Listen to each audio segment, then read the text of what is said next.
నమస్తే ఫ్రెండ్స్, నా మాట ఫుడ్ ఛానల్కి స్వాగతం. ఈరోజు వీడియోలో టేస్టీగా ఉండే హెల్తీ రెసిపీ పుల్లగంద పులుసు తయారీ విధానం చూద్దాం. పుల్లగంద పులుసు తయారు చేసుకోవడానికి ముందుగా జార్లో 2 స్పూన్ల ధనియా పౌడర్ వేసుకోవాలి.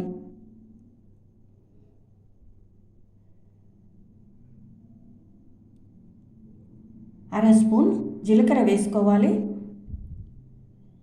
2 స్పూన్ల ఎండు కొబ్బరి పౌడర్ వేసుకోవాలి.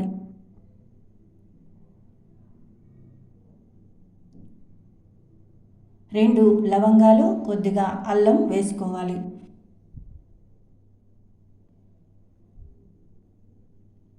పొట్టు తీసిన వెల్లుల్లి వేసుకోవాలి. చిన్న ఉల్లిపాయ చిన్న ముక్కలుగా కట్ చేసి వేసుకోవాలి. కొద్దిగా వాటర్ వేసి మూత పెట్టి మెత్తగా గ్రైండ్ చేసుకోవాలి.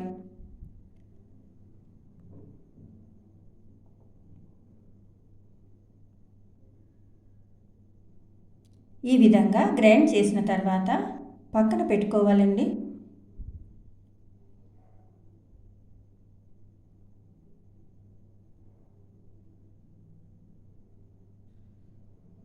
ఈ పుల్లగంద అర కేజీ దాకా ఉంటుందండి.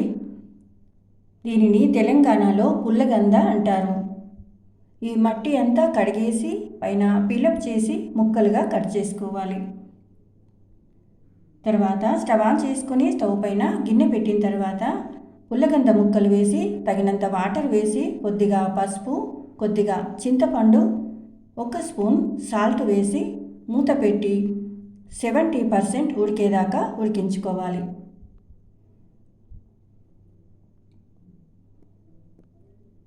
ఈ పుల్లగందకు కొద్దిగా దురద ఉంటుందండి. కట్ చేసేటప్పుడు కూడా చేతులు దురదగా ఉంటాయి. ఈ దురద లేకుండా ఉండడానికి ఉప్పు, పసుపు, చింతపండు వేసి ఉడికించుకోవాలి. వాటర్ అంతా వంపేసి పుల్లగంద ముక్కలు ఈ విధంగా ప్లేట్లోకి తీసుకోవాలి. నిమ్మకాయ సైజ్ అంతా చింతపండు కడిగి తగినంత వాటర్ వేసి నానబెట్టుకోవాలి. పచ్చిమిర్చి, ఉల్లిపాయ, కొత్తిమీర కట్ చేసుకోవాలి. వెల్లుల్లి దంచి పక్కన పెట్టుకోవాలి. స్టవ్ ఆన్ చేసుకొని స్టవ్ పైన గిన్నె పెట్టిన తర్వాత తగినంత ఆయిల్ వేసి ఆయిల్ వేడైన తర్వాత ఆవాలు, జీలకర్ర వేసుకోవాలి. ఎండుమిర్చి వేసుకోవాలి.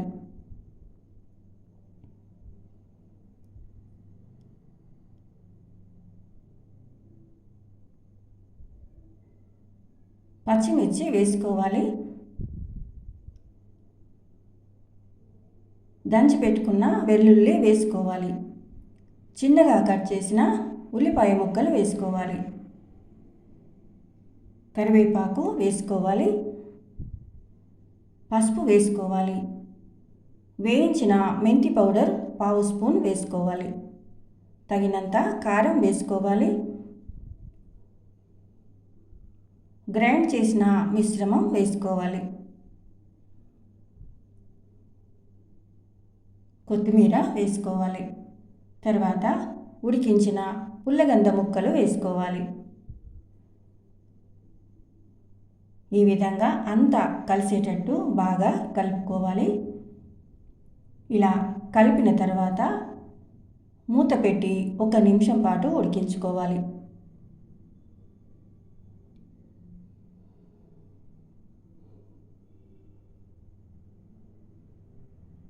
తర్వాత చింతపండు రసం వేసుకోవాలి. చింతపండు రసం వేసిన తర్వాత తగినంత వాటర్ వేసుకోవాలి. చిక్కగా ఉండాలో పలుచగా ఉండాలో చూసుకుంటూ తగినంత వాటర్ వేసి కలుపుకోవాలి. తగినంత సాల్ట్ వేసుకోవాలి. కరివేపాకు వేసుకోవాలి. తర్వాత కొత్తిమీర వేసుకోవాలి. గ్రైండ్ చేసిన మిశ్రమంలో కొద్దిగా వాటర్ వేసి వేసుకోవాలి. 1 స్పూన్ తురిమిన బెల్లం వేసుకోవాలి. బెల్లం ప్లేస్లో షుగర్ అయినా వేసుకోవచ్చు. 2 వద్దనుకుంటే స్కిప్ చేయండి. తర్వాత 5-6 నిమిషాలు పుల్లగంద పులుసు ఈ విధంగా మరగనివ్వాలి.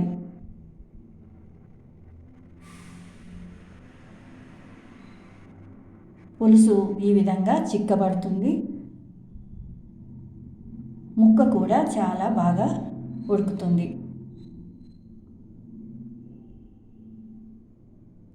చివరగా కొత్తిమీర వేసుకోవాలి.